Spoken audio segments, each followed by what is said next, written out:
everyone, and thank you for the introduction, Antonella. I'm happy you're all back again today, and thank you for joining. Today's lecture will be about setting up a company abroad. So we're going to discuss a guide for you on how to set up a company abroad, because there are many things you need to think of, first of all, when you are going to set up a company, but especially if the company is going to be abroad, which means outside of your own jurisdiction. For today's lecture, we're going to discuss the following topics step by step. If you have any questions, you can ask them in between via chat. It's going to be more interactive. So if you have any questions, please ask, or maybe you want to share your experience so we can all learn. First, we're going to discuss an overview of international entrepreneurship. What does this mean? Then we discuss the understanding of global markets. Why is a global market important, and what can we do to reach a global market, and what can it have for impact on your product, for example? Then we will discuss the legal structures and requirements, followed by a step-by-step guide how to set up the company step by step. So we're going to discuss the idea to reality, basically, followed by choosing the right location, because it's really important. You cannot just determine any location, because we need to think about the long-term results here as well. Then we will discuss the legal structures and requirements, and then we will finalize with cultural considerations in business. In the event we need more time to discuss your questions, we can proceed, because I created 2 lectures for this topic, because there are many things to inform you about, and I want to make sure you have a comprehensive understanding. So what I would like to inform you about too, this information is meant for informational purposes, and it's not basically case dependent, right? So in your own jurisdiction, it's always good to consult a professional for the taxes and for legal purposes, because the rules can vary a lot per state, but also per jurisdiction. So now we're going to start with the lecture. So the first question I have for you is, if you're going to think about expanding abroad, perhaps a few of you have a company already, or maybe you have experience with a company abroad in a foreign jurisdiction. There are a couple of mistakes that many of us make. The first one is to think small. So think about short-term effects, or think about the cheapest fees only. So for example, maybe you've seen advertisements for the incorporation of a company, and you want to work with this company, for example, in the UK, because they gave you a really good offer. But this could be a big mistake, because it should be about much more than only the cheapest fees here, because it's about your company, long-term results, reputation, etc. So if we think small and we think about the cheapest fees only, or for example, about the initial setup fees only, we can miss a lot and make mistakes here for the long term. Some companies are easy to dissolve. Some companies are actually quite difficult to dissolve and stop, especially if they have active assets, which means if there is money flow ongoing in the company. So these are quite common mistakes, which I would like you to remember. So always keep in mind the long-term results, and discuss with a few companies to check what they can offer and who can provide you the best offer based on your idea and the long-term desires you have for the company as well. So what should you think about?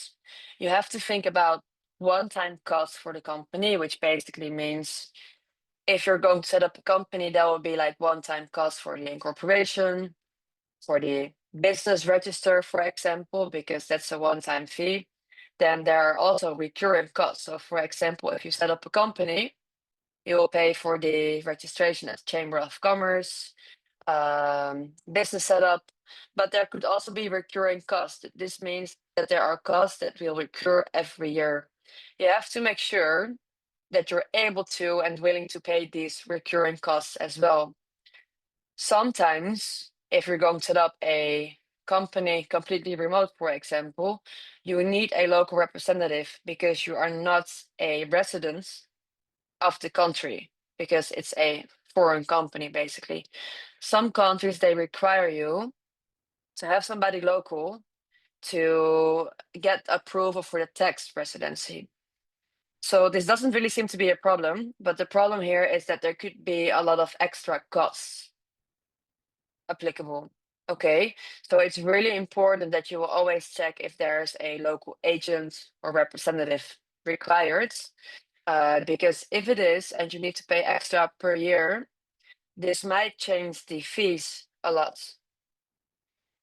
Also, another thing to think about is some countries, they require even for a small company to do a full audit per year. A full audit actually means it might be much more complicated because there will be extra costs involved. And usually this is much more expensive than when the bookkeeper has to submit all your bookkeeping papers annually.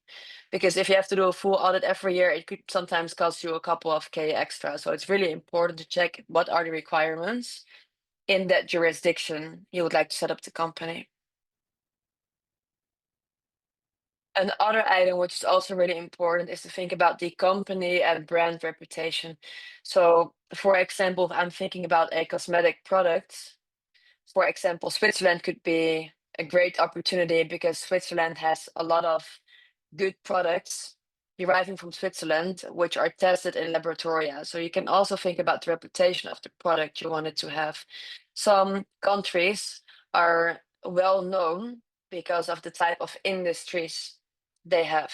So don't only think about the short term costs or the goals of your company. It's really also important if you want to expand business, for example, or maybe you want to scale, then is this an option for a jurisdiction you have chosen before? Another thing is to be trustworthy. So, for example, if you're going to set up a company in a country where there's no link with, it might not be very trustworthy, or maybe the country has a bad reputation. Some countries are listed on the FATF list. There's a gray and a black list. This is also something you might want to check out because it could be more difficult to provide transactions. So also check the reputation of the country you're going to set up the company in. So if we discuss the overview of international entrepreneurship, the university where you are studying is also international, which is great, right? Because you have a lot of benefits. Because we have access to different types of people from different types of countries, which could be good because the network could be much better because we have much more opportunities to discuss with people from abroad. So we can expand into international markets and we can find perhaps new customer bases and new revenue streams. So perhaps you can think with me about two advantages of access to new markets. What could this mean and why could this be beneficial for your company? If anyone has an idea, I think you can best share with me through the chat so we can discuss together. I will give you a minute to think about it.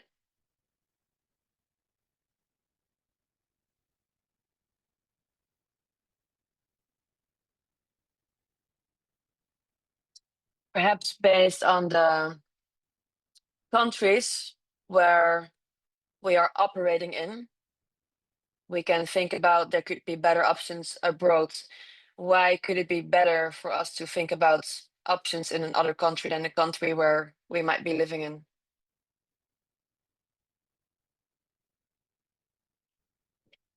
Does anyone have any idea?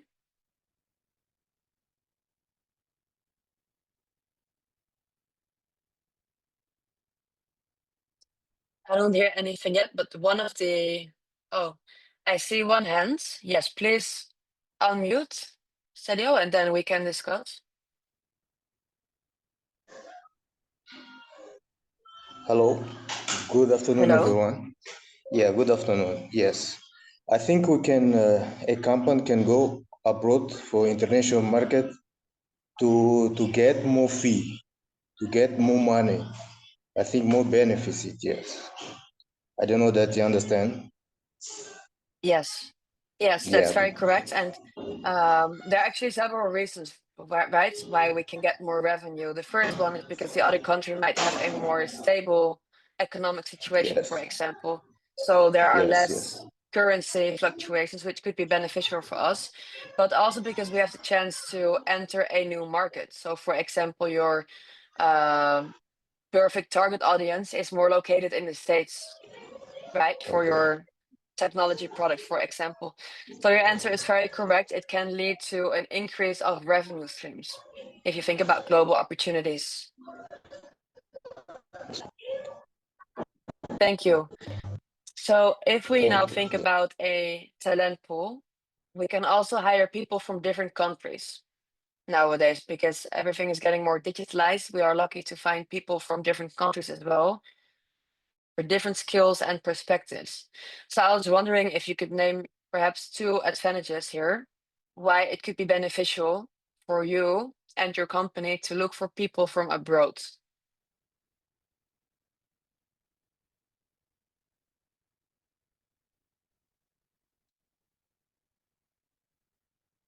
I will give you a minute to think about it. Why would you try to look for people from different countries to provide services, for example, for your company? What could be an advantage here?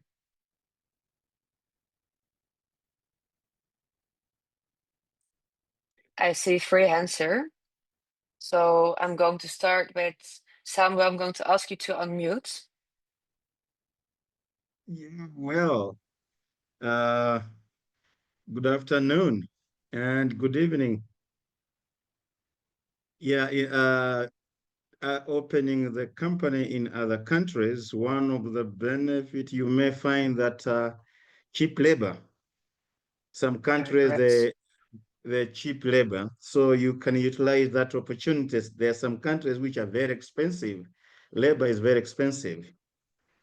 As yeah, so that should be one of the benefit. Go ahead. Thank you. Thank you for joining and thank you for sharing your answer. That's really correct. There are many countries which could be much cheaper, and some countries are much more expensive, and there's a huge difference between the fees.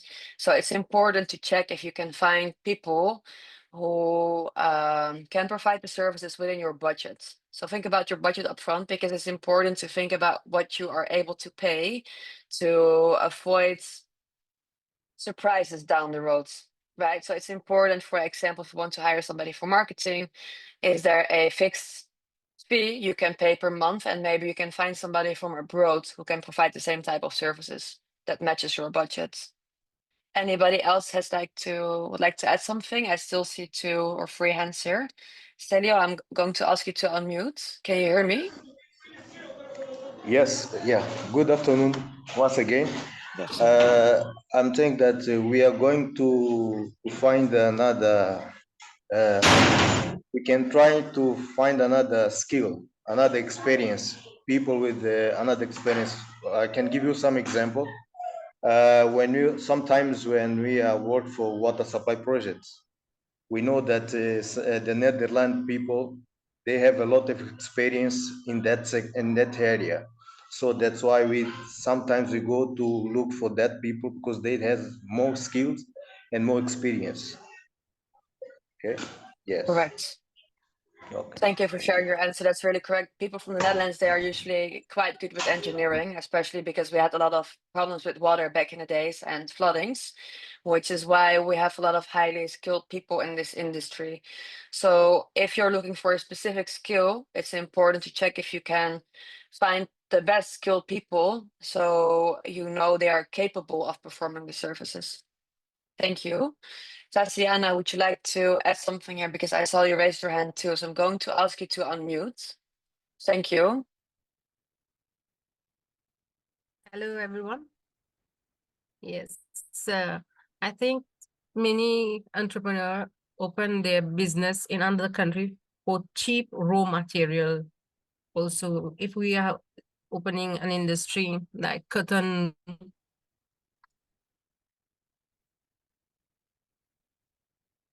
or cotton fabrics, etc., they factor, I think so. Cheap Yes, raw material. Tatiana, that's a really good answer, and it's something we should also think about, right? So if you're thinking about the distribution of products or creating products, perhaps a country could be more cheap to create the products and the ingredients you need. That's a really good answer, and it's really Yes. important, especially if it's a company that is exporting a lot of goods, for example. So that's also something you should Yes. keep in mind if you're going to create a product and you need to get specific ingredients or items. Which country could be the best to create your product for? Thank you, Faciana. I still see a Thank few you. hands here. Does anyone would like to add something which has not been mentioned yet?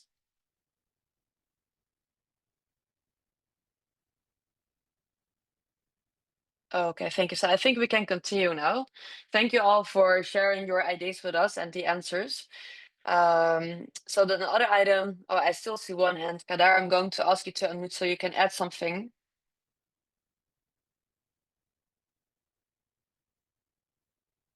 Kadar, can you hear me?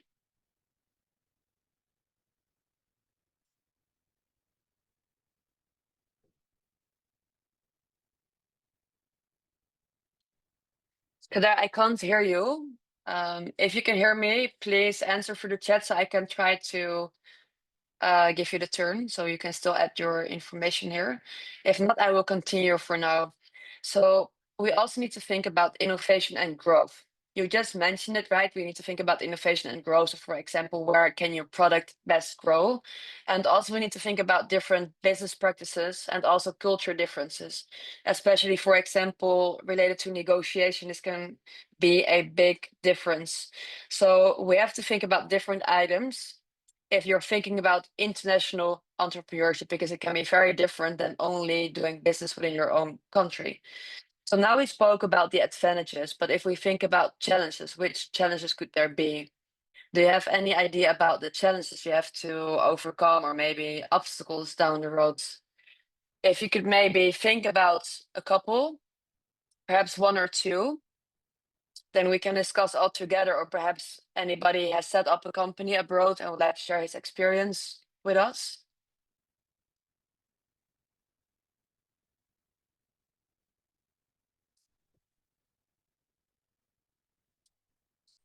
Ismail, I see you raised your hands. I'm going to ask you to unmute.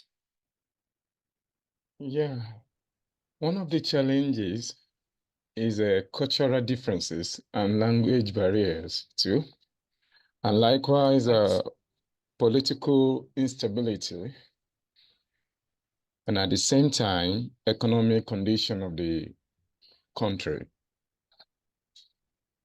Yes, that's very correct. And it's also quite unfortunate, right, that the political situation can also have a negative impact. Cultural differences and also a language barrier. Those are very correct. And some things we can take into account. Other things you might have to experience before you will even find out. But we can do more research nowadays than perhaps 50 years before. So it's also really important to think about the political situation and check out the political agenda. So, for example, if the politics has specific ideas that could be implemented next year, this could affect the industry. So, think about the car industry. If they're going to raise the import prices, for example, we have to think about the long term effects it can have on your industry as well. So if the economic situation is very unstable, it could lead to financial instability as well. I see another hand here, Cici. Can you share your thoughts with us, please?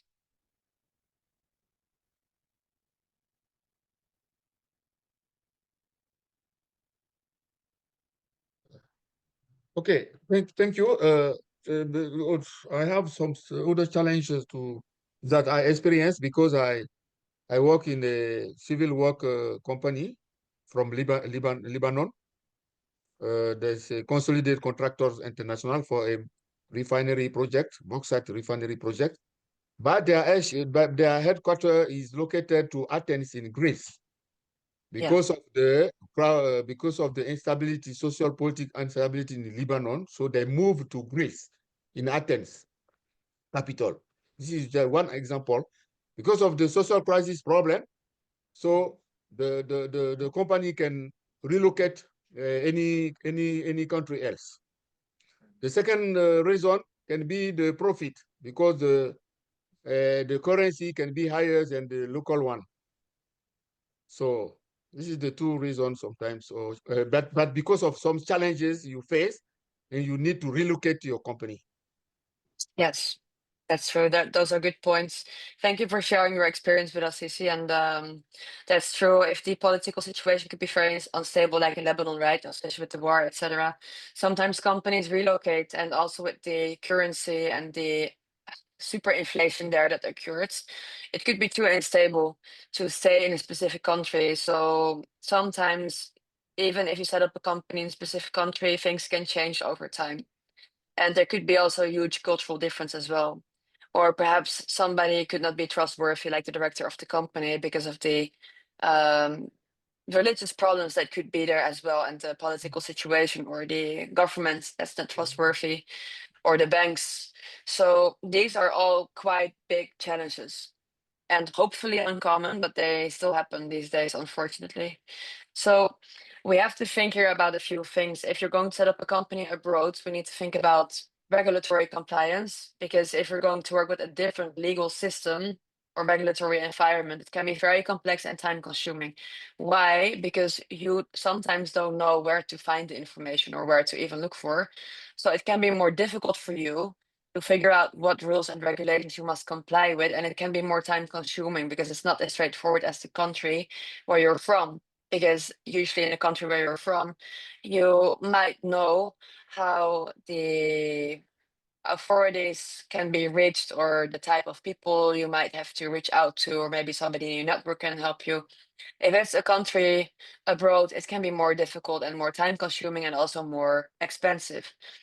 Also, there are cultural differences, so it's really important to think about the different culture and what type of impact this can have for your business operations, but also relationships. So, for example, in some countries, specific products are prohibited, right? So think about marijuana industry. Not every country allows to sell marijuana. Also, for a relationship, in some countries, it's really common to shake hands, or to say hello to people in a specific way, or to discuss things in a very direct way. Other countries, they have different culture habits. So it's really important to think about this when you would like to create a long-term relationship with people as well. Another thing you have just mentioned, Cici, think about the financial risk, right? So if there is a big currency fluctuation and very unstable economic situations, this can impact financial stability as well.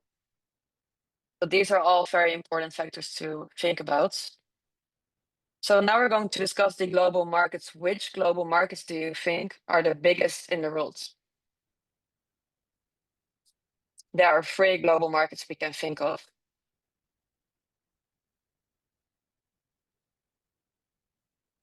If we look at the world map here, which global markets do you think are the biggest in general to sell a product? And they are quite big, so I think you will all think, oh, I should have known this answer, because I think you know, once I will tell the answer.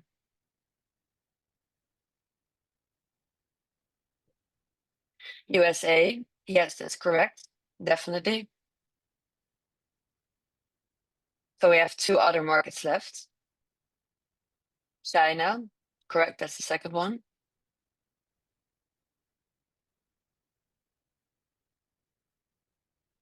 UK, not really. India, neither. Canada, no, we have to think bigger. Europe, yeah, there we go. The 3 biggest global markets there are in the world are USA, China, and Europe. Those 3 are considered the biggest global markets to start selling in. So if we think about the global markets, so you have a product ID, you want to set up a company, then we have to determine which market is best for your product. So you have to think about the market size, right? Because, for example, the market size in United States could be big, but perhaps the one in China could be better for your products, or perhaps Europe. We also need to think about the growth potential and the consumer purchasing power. What type of consumers are you going to reach out to? Furthermore, it's important to think about the currency exchange rates, because this can impact your revenue, and the inflation trends of the country as well. So if you think about Lebanon, this might not be the best option because of all the inflation trends, and the amount of money you were earning before might not be worth a lot in the next year because it's too unstable perhaps to start your company in. So you need to think about the economic stability and growth prospects of the target country. And please remember that not every country operates the same way, okay? So some countries may be much more digitalized than other countries, while others rely heavily on paperwork. You need to do many things in person, deliver paperwork in person, get paperwork stamped. Perhaps you could experience delays, especially if you want to set up a company now. You have to think about the Christmas period, for example, because most authorities during the Christmas period, they're not going to reply, or they might reply like 2 or 3 weeks later. So you have to think about the timeline as well. You're going to set the company in. And also, for example, the fees could increase next year. So maybe you would like to set up the company this year instead of next year, or the tax rates could be different next year, perhaps more beneficial. So it's always recommended to think about the longer terms here. The cultural factors we just discussed. So it's important to understand the language barriers and communication styles, and also for business practices. The political factors as well, right? So if you think about the upcoming policies that could affect your industry, for example, the car industry, or perhaps trade agreements or new regulations, it's important to think about the government policies or regulations that could affect your industry as well. Of course, we can never guarantee any outcome fully, but it's good if we have an idea at least, or we are more aware of what might be happening in the future, so we can already address this in a more in a less vulnerable way, actually. So it's important to understand the legal environment, but also think about the political environment and the economic one for the foreign business. And it's also important to think about, are you going to trade only within that country, or are you going to export products, for example, to other countries? Another thing you can think about is the market opportunity. If there are gaps in the market or unmet needs, this could be really beneficial for you. And also always check out your competition and potential partnerships. So if your product meets the local preferences, it could be a good opportunity. If it doesn't meet the local preferences, you have to reconsider. We have discussed this before, but I want to discuss it globally with you again. We have different legal structures and different type of requirements. So if we think about legal structures, one of the most common one is the sole proprietorship. This basically means there is one person. It's very easy to establish, and you are the company. So if you think about this, it's really easy. It's usually the cheapest way to set up a company. There is no separate legal entity with its own.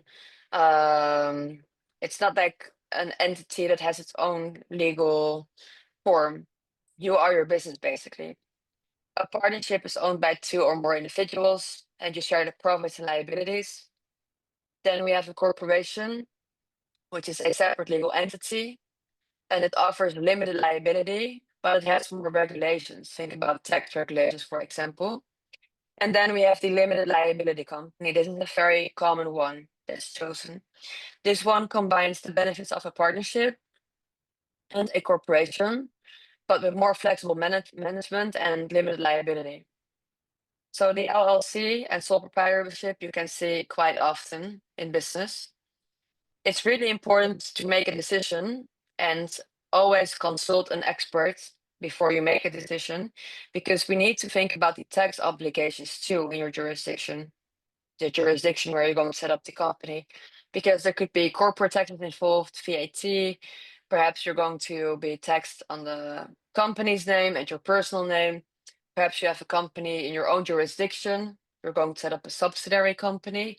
So it's really important to speak with a tax accountant as well to check what type of impact this will have for you. Also, you have to check the local business laws in the other country, because they might be very different than the ones you have in your own country. You have to think about labor laws as well if you're going to hire people. So, for example, in some countries, they are less strict with freelancers in other countries, they have a lot of protection. So if you're going to give a full-time contract to a freelancer, this might be considered as an employee contract, and you have to pay for retirement and social security, etc. So it's important to think about the different types of laws that are applicable in your country and for the type of services you would like to provide, but also to take. And also think about the industry specific regulations. So what type of legislation is applicable for your industry? And then, of course, intellectual property. If you have an ID or a trademark, or perhaps you would like to patent something because you want to protect your product, for example, software, or another ID you might have, or a formula, for example, then maybe you'd like to protect your assets as well. So we have different requirements per country. And then also in the States, it can vary per state. So it's important to keep this in mind. In the States, if you set up a company, you register the company, the name must be approved, the name should not be taken already. Then you get the IEN number, which is basically the tax ID number, and you must comply with federal and state regulations. So please keep in mind that the rules can vary per state and per jurisdiction. It's important to always speak with a legal counsel, somebody from accounting, and preferably also somebody from business, because they all have different types of expertise and they know what is required. And because they know the local legal landscape or the tax landscape or the business landscape, this might save you a lot of time and money later on. So you can make a better informed decision. So I really recommend you to always seek professional advisor.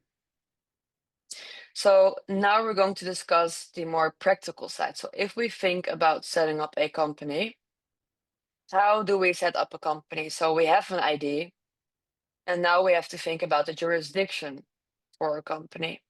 It's really important, first of all, to always think about the reasoning behind it, and preferably think about it in writing as well, because there needs to be a connection with the country. So for example, if I'm going to set up a jewelry store, for example, in another country where I'm not a resident, I am not intending to sell my products there either. I want a virtual company, preferably.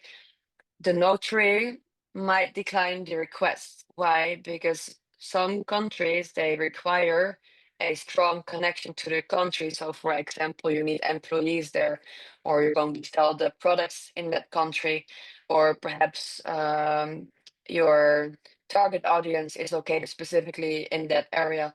So it's really important to think about the reasoning behind it, because you need to explain this later on as well. Like, why did you choose this country? Why do you want to set up the company specifically in this country? Like, what could be the benefits for you? If you think about only the tax benefits, sometimes this is not enough. Okay, so you need a bit more of information. Also, you have to think about a business plan. Some countries, they require you to provide a business plan.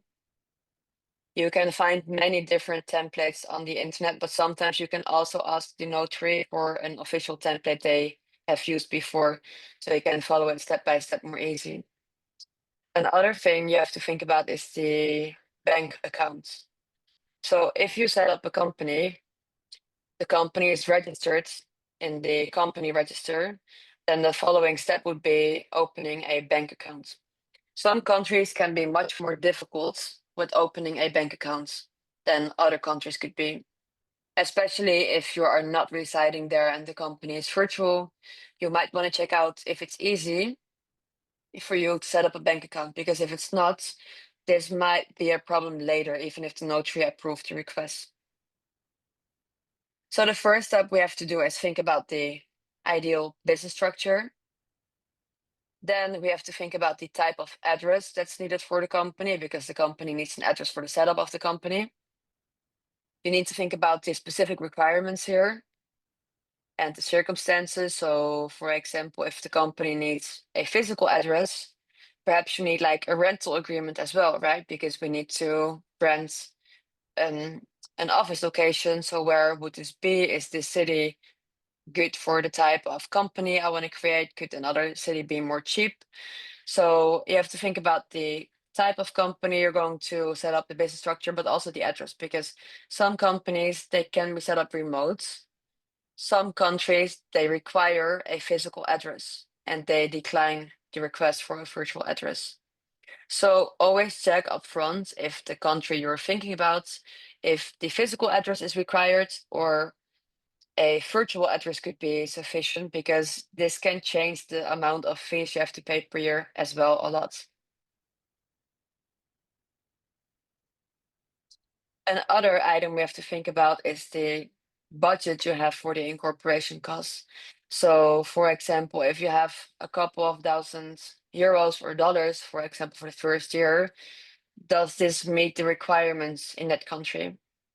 And you should always check what the setup fee includes. So for example, registration fees, initial setup expenses, and what you have to pay from the second year and so on. So you know the upcoming costs as well, so you can prepare yourself for it.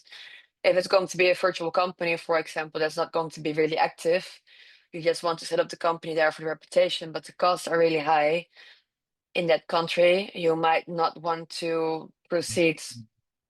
So it's important to keep this in mind. Then we have to think about the tax implications. This is really important. The numbers here are just an example. We have to think about the profit distribution. What tax rate is applicable here? If we don't distribute profits, for example, if you're going to reinvest in a company, usually there is no tax liability. You have to plan as well. So sometimes if you plan or strategize the profit distribution, you can optimize your tax benefits. Sometimes you have to appoint a registered agent or local representative. So for example, Estonia, located in the European Union, does not require you to reside there.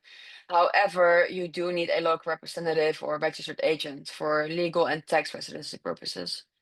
So it's always good to check with a business consultant and a lawyer, minimum, to check what is needed in that country before you're going to set it up.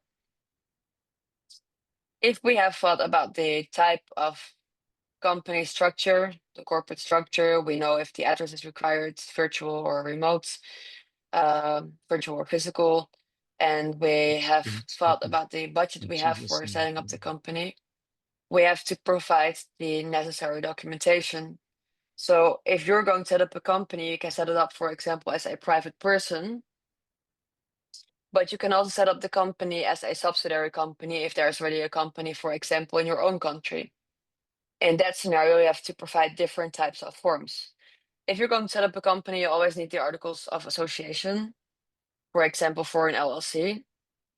Sometimes you can provide the forms online. Sometimes it must be delivered through DHL, for example. And you need to provide identification documents. So think about your identity card or passports, etc.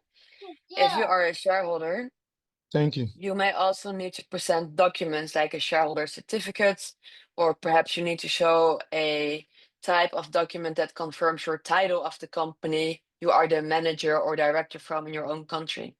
Bear in mind that the extract must be recent, so you cannot provide a copy of 2 years ago. It must be recent, so preferably from this month. Also ensure that all names and titles are spelled correctly, any type of documentation you are providing, because if it will contain any error, you might have to provide the documents again. And if you have to deliver overseas, this can delay the entire process for minimum a week or two. It's also important to know that you are responsible for the setup expenses, which usually include the know your customer and anti-money laundering procedures. But you also have to secure approval from the notary. So sometimes you can request if this will be approved up front, right? So before you're going to send all documents out, you can check if you have prepared everything accordingly to save time later on. Then you will continue with the registration of the business upon approval, and then you proceed with the establishment of the bank account.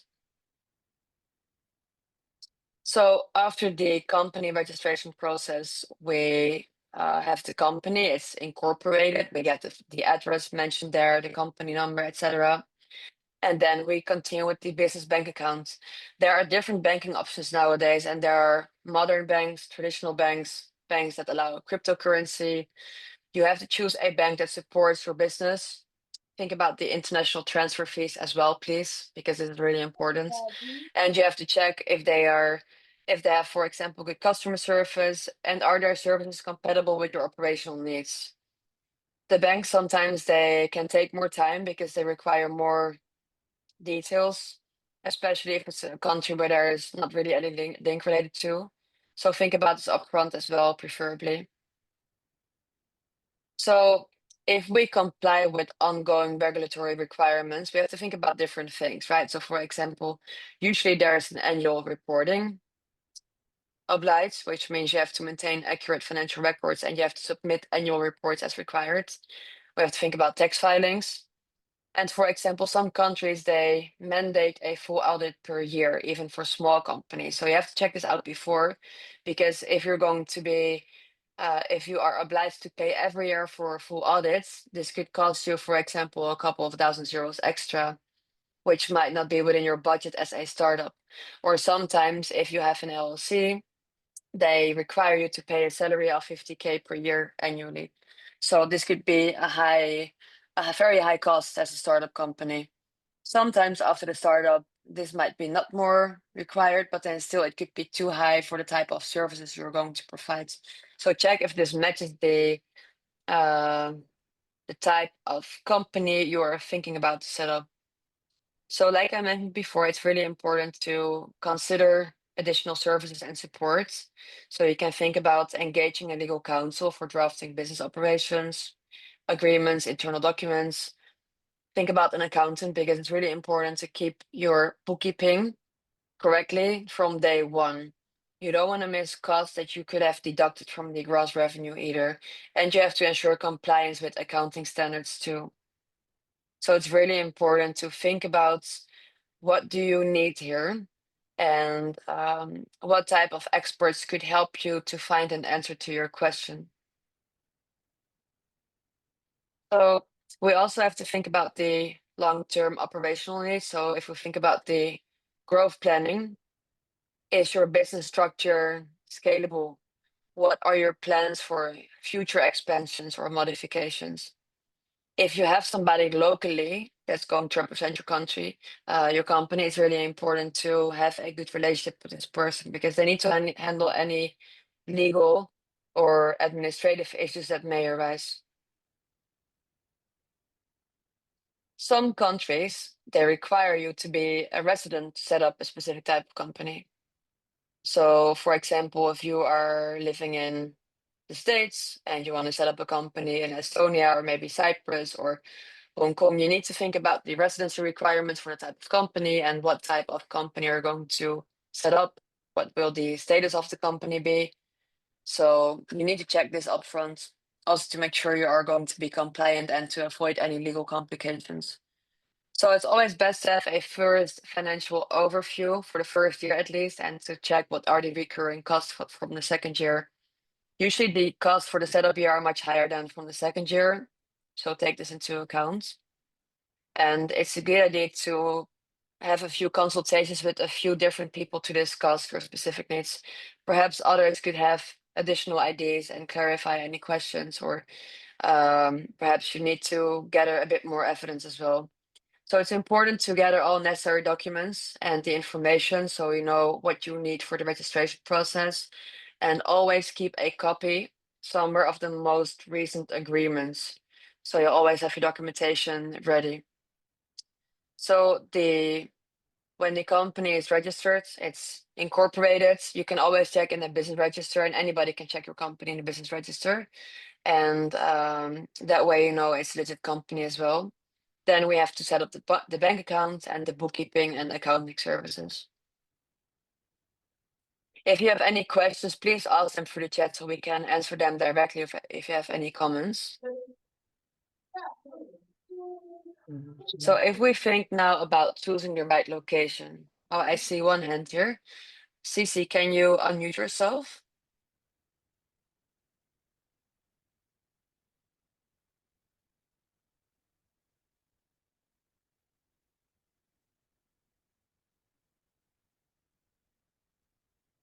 I saw one hand here. Cici, can you hear me? Yeah, I did not unmute. That's why. Okay, my question is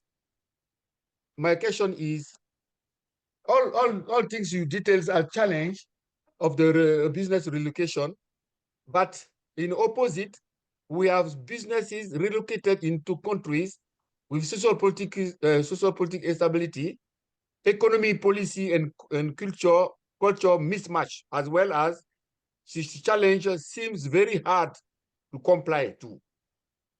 Which kind of opportunity in this hard condition business are still looking for? Did you Yes, hear this me? is y- Did you yes, get I my heard you. point? Yes, yes. I want to Yes. say summary.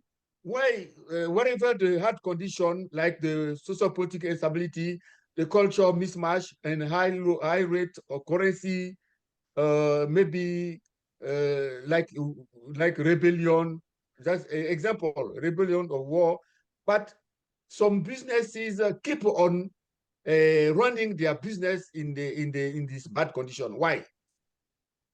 Yes, I hear what you say. So some countries they choose to keep the company in a very unstable country, right? With a lot of weaknesses, basically. High currency fluctuations, etc. And what can you do? The question is, first of all, if you work for such a company, are there options to, for example, work for another company? Because if the company is located in a very unstable area, then it might be quite unlikely on a short term that things will change.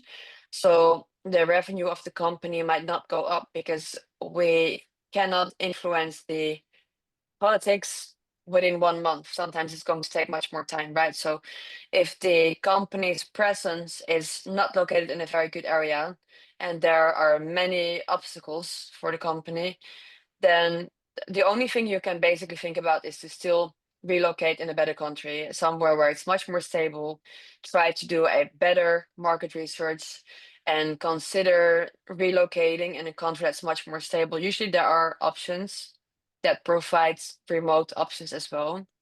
Some countries they might require physical addresses, but there are countries that do give options for remote companies as well, especially in the e-commerce industry. Some type of companies they are more high risk, so it depends on the type of company as well. And if it's a high risk type of company, they might have more anti-money laundering checks for you as well. So it's always good to check what is the best market for your company and is my type of company a high risk type of company as well, because that could make it much more difficult. Okay, so I just want to conclude, depend on the interest of the business running in this country, whatever the risk they are. But because of the opportunity, the business, I think the business focusing on, like for example, practical example, during the rebellion in Sierra Leone, you see many gold business, and Yeah. whatever the rebellion, and they see people killing, but they keep on running their business to extract the gold in the Yes. Sierra Leone. This is one example, practical example. Yes. Yes, but there are also companies that take abuse of the system. There are some things which are more difficult to change, unfortunately, that for example, companies that take the wood from the rainforest, right? Because there is a lot of money they can gain with this type of industries or the gold industry or diamond industry. Many companies they think about the revenue, and if this will be on the cost of others, they might not be willing to stop immediately until they actually get a fine or if they are stopped by higher authorities. These type of practices are very unfortunate, and that's the understatement, and they can take it's much more difficult sometimes to stop these type of practices. But if you are going to set up the same type of company, um, I hope you're not only going to think about the type of revenue you're going to make or the how high the revenue is going to be, but also think about the long-term effects also on the local market and the residents who live in that area as well. Because there could be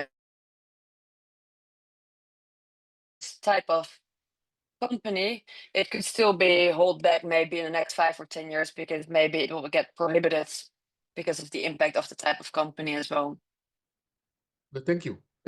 It's clear. It's clear. Thank you. Yeah. Francis, I see you raised your hand too. Can you share your thoughts with us, please? Yes. Okay. I'm Francis Lahar. I'm a Liberian. I'm residing in Accra, Ghana. Have my companies in Liberia in Ghana. I just want a risk advice or maybe a risk sometime position of the company because I try to establish a company in Europe, but I have no stake, maybe manager or something there. But I try to go to an organization that would be able to open a company for me. So is it advisable or is it protected in a way that I can go ahead with the process? Do you understand Thank me? you, Francis. So your question is you would like to set up a company in Europe, but there is not going to be anybody who is actually residing there, right? And if you need local presence for the company, and if you would still continue with the idea, or perhaps it's going to be more difficult. Do I understand your question correctly?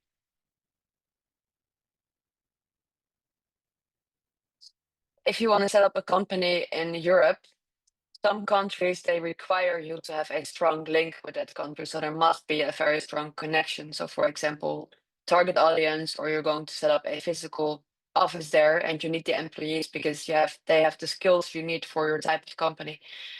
Some type of countries, they're more easy and it could be a more virtual office basically. The rules vary per country. So if you have a specific country in mind for your product idea and the company you want to set up, you should reach out to the local experts in that country because they can give you deeper insights in the local industry, requirements. They could perhaps give you an idea about the notary, whether your application will be approved or declined as well. So I highly recommend you to speak with the local experts of the country and you're considering.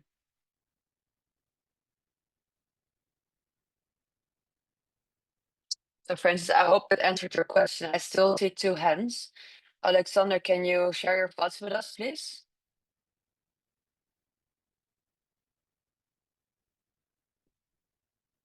Alexander, can you hear me?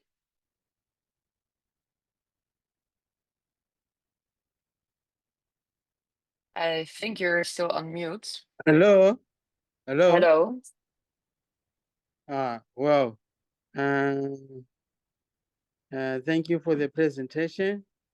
I've got a question which is related with establishing a company in a country. I would say in a country like mine, here in Mozambique. In most cases, when you want to establish a company here, if you don't have connection or if you don't incorporate in your company one member of governmental of the government, if they are not part of your company, if they don't have any percentage in your company, sometimes the process of establishing your company in this country will take long. Yeah.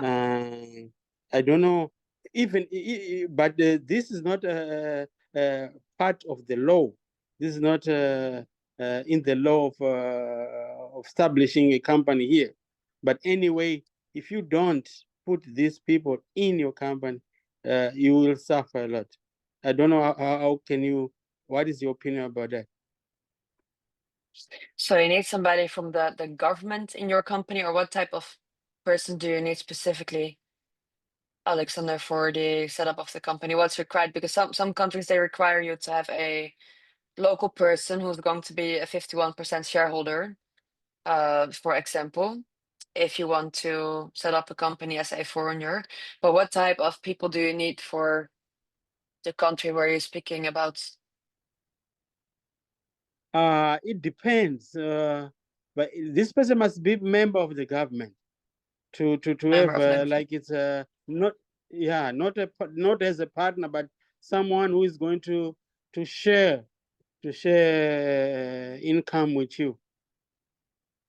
to share the income with you. And what type of company is this needed for? What will be the activities? It depends, but normally the big companies, not the small ones, big ones.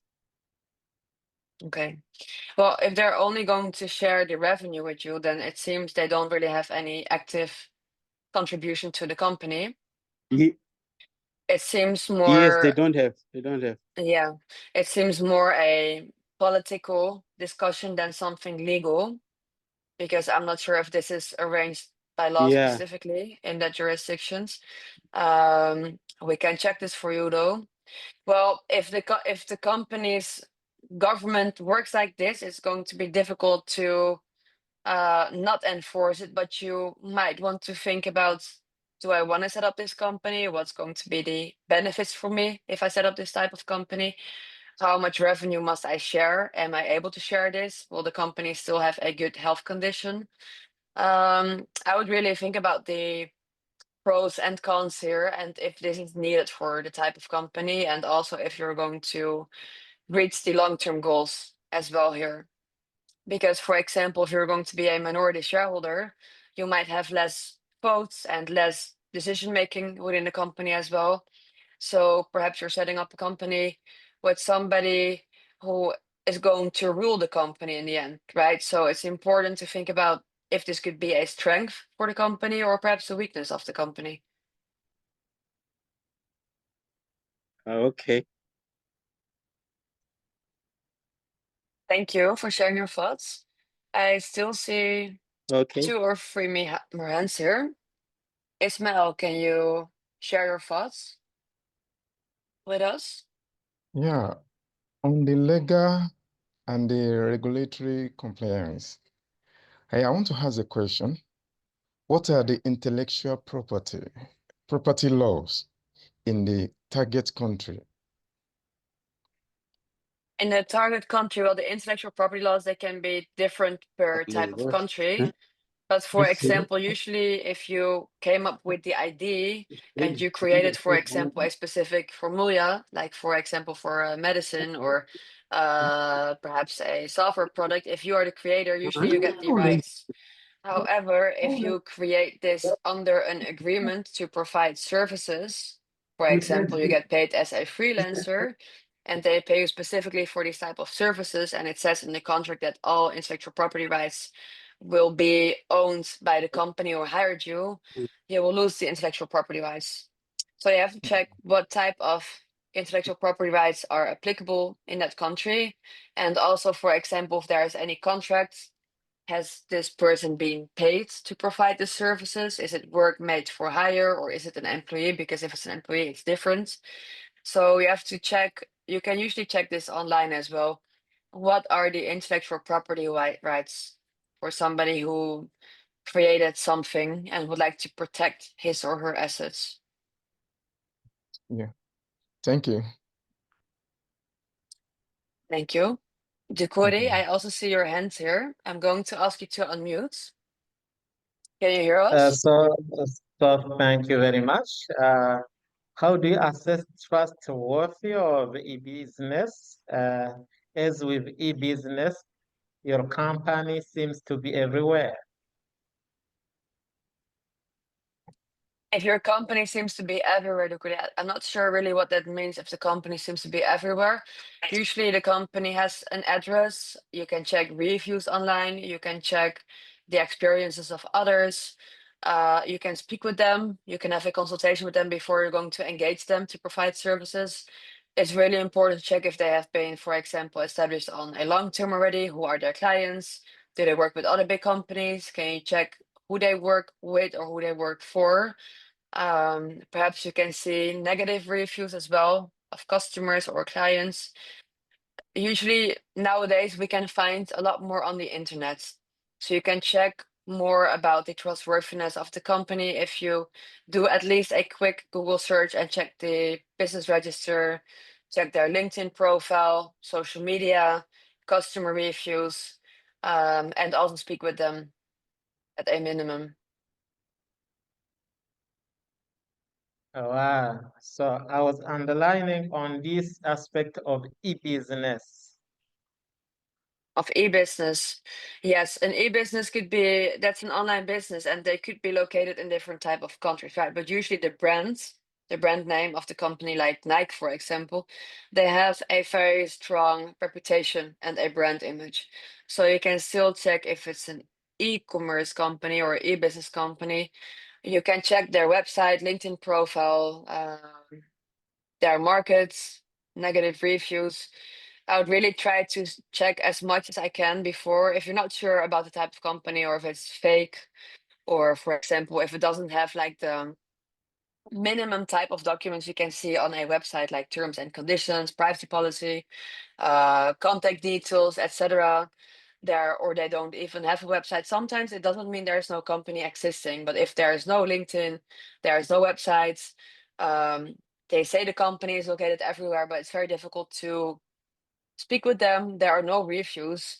Then it might be an invalid business. Maybe it's not even incorporated, right? So usually you always have to check the business register. If it's incorporated, LinkedIn, who's the CEO, who's the founder, which people work there, do they have a legit profile? And you can also check usually, because many companies nowadays, they also have on their website who they used to work for or who they used to work with. You can check if these companies are also trustworthy. So if they have fake clients mentioned on their company websites, you might want to reconsider. You can see sometimes if it's fake news already a bit upfront by checking who they work with as well. So I hope this answers your question. I think because of the time, we still have time to answer one or two more questions. We're also at the end almost of the presentation, but I think we should continue next time so we have a bit more time and also discuss more real life examples to get a more comprehensive understanding of the topic.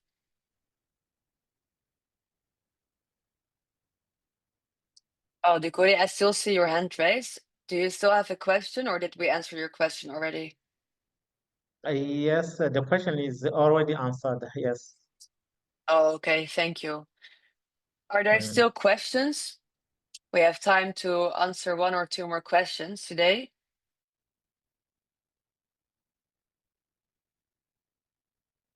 Stelio, I see you raised your hands. Yes. Yes, good afternoon once again.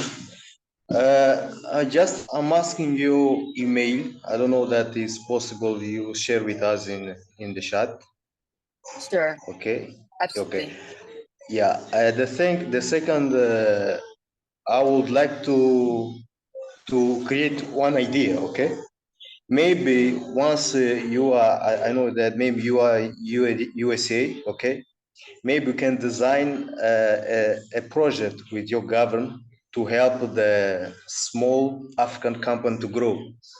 Okay, maybe we can give opportunity to African small companies to create a business in USA.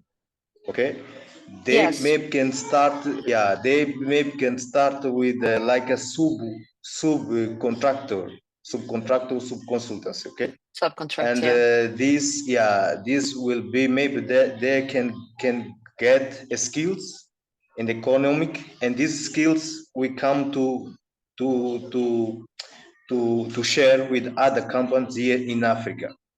Okay, I don't know that you understand that my opinion. Yes, it's about that. Yeah. Yes, Stelio.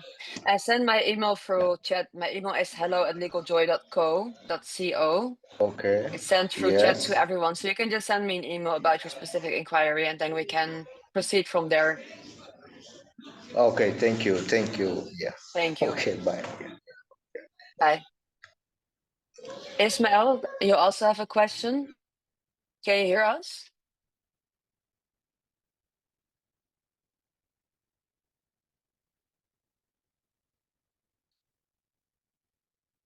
Ismael, I think you're still on mute. Yeah, I can yeah, see. Yeah.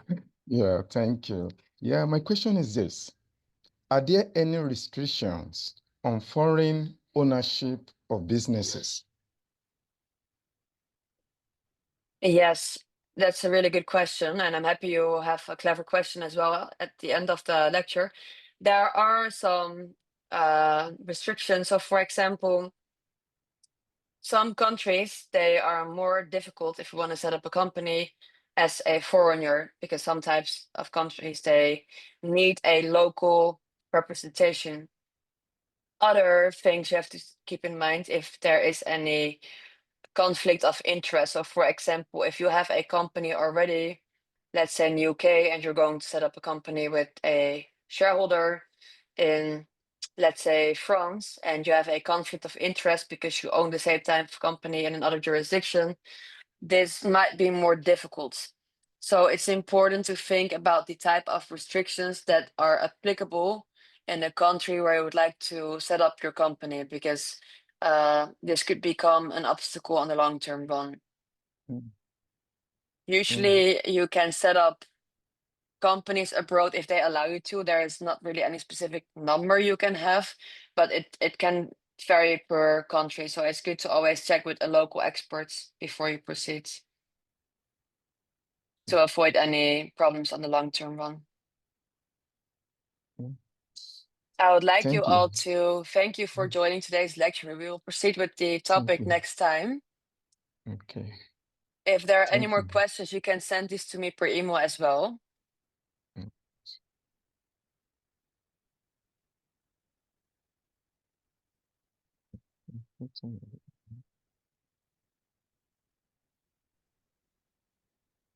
So I think we can wrap it up for today. So we discussed the the international entrepreneurship, what type of companies there are, what we need to set up a company step by step. Think about the business structure, physical address, legal documents, requirements, and also really important, think about the long-term goals for your company, the reputation, currency fluctuations, customers you might want to reach. So it's really important to, if you think about setting up a company, just check this guide again, please. And always look for local experts and speak with a few so you get a better idea before you're going to set up the company. I'd like to thank you all for joining today's class. I hope it was insightful for you.